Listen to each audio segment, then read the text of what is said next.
that Trump has corrupted the system. The system has been so corrupted that people weren't able to vote properly in places like Georgia, which has been the claim that there was Jim Crow 2.0 in Georgia for years.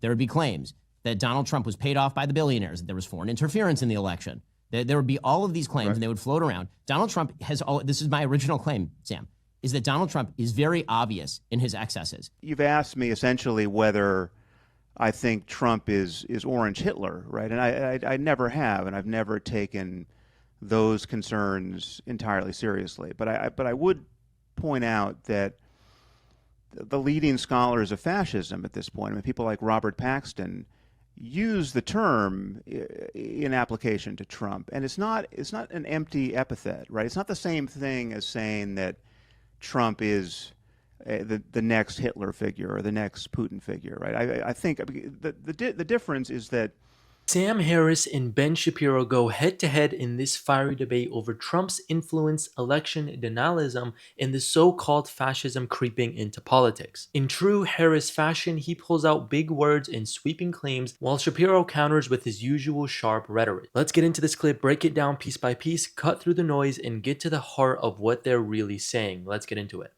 Trump is not ideological. You know, Trump is in the Trump business. Trump just wants wealth and fame, essentially, and he wants power in order to secure those things. But I think there are very few people who think he wants to create the 1,000-year Reich. I mean, he wants to build condos and play golf, right? I mean, we're talking about a game show host, right, who got marketed for 12 years on television as a brilliant businessman, and half the country bought it. Right, and a quarter of the country has rallied to him like he's the Messiah, and another quarter is willing just to look the other way as he desecrates the most basic norms of our democracy. And the most important one, which he's desecrated, is not committing to a peaceful transfer of power. I mean, that is, from my point of view, the only thing you need to know about him. All right, this is where they start to lose me. They want to act like Trump invented questioning election results. But let's not forget the Democrats' greatest hits. Hillary Clinton calling Trump an illegitimate president, Stacey Abrams refusing to concede, and let's not even start on the 3-year Russia collusion hoax. The peaceful transfer of power isn't desecrated by one man. It's torn apart by a culture where losing gracefully is no longer an option for either side. If anything, both parties are guilty of undermining trust in elections. But sure, let's pin it all on Trump because it's easier than addressing the systematic mess.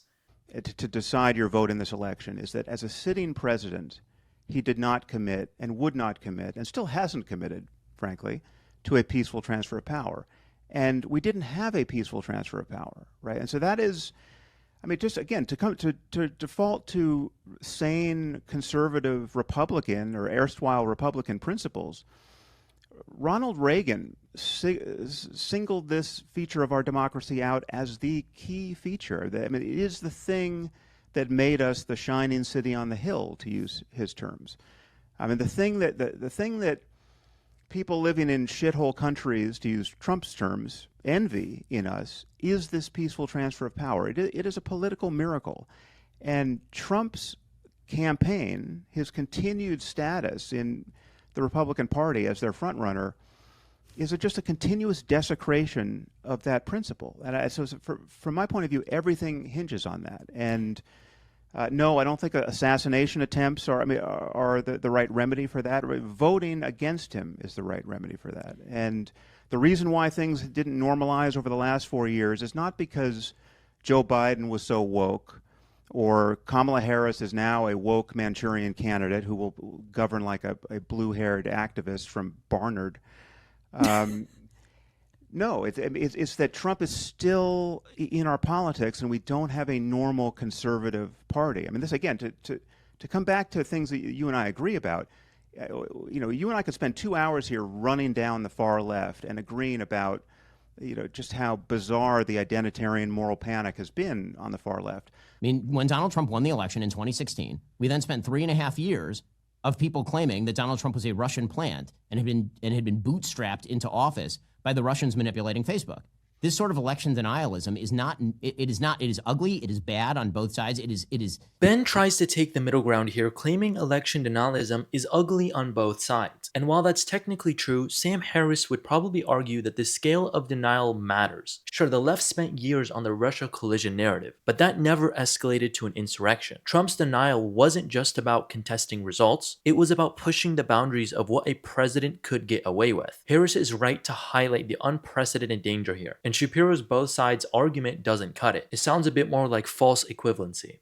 I won't even say that It what doesn't Democrats exist on both sides. That's not true. I mean, that's not. If Donald Trump wins this election, I promise you, you will see election denialism on the left. That is incredibly similar to what you've seen from I love Donald that you said Trump. that. I wanted to ask you that, and this is a question for you. I'm not going to filibuster, Ben. I just want to ask you, if on election day we have a clear result, right? So there's a landslide in the swing states, and someone really wins, right? If I told you that the losing candidate denied the results of the election and simply would not accept a loss, and even appealed to their most fanatical supporters to come into the streets and just obviously provoked violence on the part of the mob, right? And said, and when asked, what about the Constitution? This candidate said, to hell with the Constitution. We don't have a country anymore. Which candidate am I conceivably talking about? Well, I mean, I think that, given Trump's rhetoric in 2020, obviously what you're talking about is Donald Trump. I don't think that's how it'd be phrased by Kamala Harris. I think that the way that it'd be phrased by Kamala Harris is more subtly. That Kamala Harris, if she loses in a landslide, you think there's a chance that she will not accept the results of the election? Forget about a landslide. How about a close election? Into the streets? How about a close election? How about a close election? Forget about a landslide, because a landslide the landslide just makes it perfectly clear. I'm telling you that. Why the necessity for that sort of clarity in an election that's 50-50? Why not actually pick a plausible scenario? The most plausible scenario is that she loses in a very tight election. It's all too and then plausible. She says there's been voter suppression, and then she suggests. It's all too plausible. Ben, it's all too plausible because currently the chance that there will be a landslide in the swing states is about 40%, even though we're at 50-50 between the two candidates. According to Nate Silver, there's a 40% chance that one of them runs the table in the swing states, right? So it's for sure that would be an electoral college landslide. We're not talking about a popular vote landslide in any case. No, right. But, so I'm talking about a clear result, right? Where no allegations of fraud are plausible. Okay, so the most obvious sort of rhetoric that would be used along those lines would be Trump's, and then the rhetoric that would be used on the other side if Trump wins would be that Trump has corrupted the system. The system has been so corrupted that people weren't able to vote properly in places like Georgia, which has been the claim that there was Jim Crow 2.0 in Georgia for years. Jim Crow 2.0? That claim alone tells you everything you need to know about the left strategy. They don't debate policy. They throw around words like Jim Crow to scare people into submission. And here's the funny part. Georgia saw record voter turnout, including among minorities, in the very election they claimed was suppressed. So how does that add up? It's like accusing someone of starving you while they hand you a buffet plate. The real suppression is coming from the people who want to keep fear alive, because without fear, they lose control. What do you guys think? Is this a legit concern or political theater? Drop your thoughts down below. Let's not romanticize this. The truth is, these politicians were more afraid of losing their careers than anything else. Do you really think the average MAGA voter is out here plotting revenge? Please. This is DC we're talking about, a town where loyalty is for sale, and the only thing they're afraid of is getting primary. And let's not act like fear is exclusive to Republicans. Remember when Democrats pretended the January 6th crowd was an armed insurrection? If this was really about principles, they'd be holding both sides accountable for political violence. But that doesn't fit the narrative, does it? I'd love to hear your guys' thoughts down in the comments below. This is a place for discussion. Also, be sure to give us a like and subscribe. It really helps out the channel, and we'll see you guys in the next one.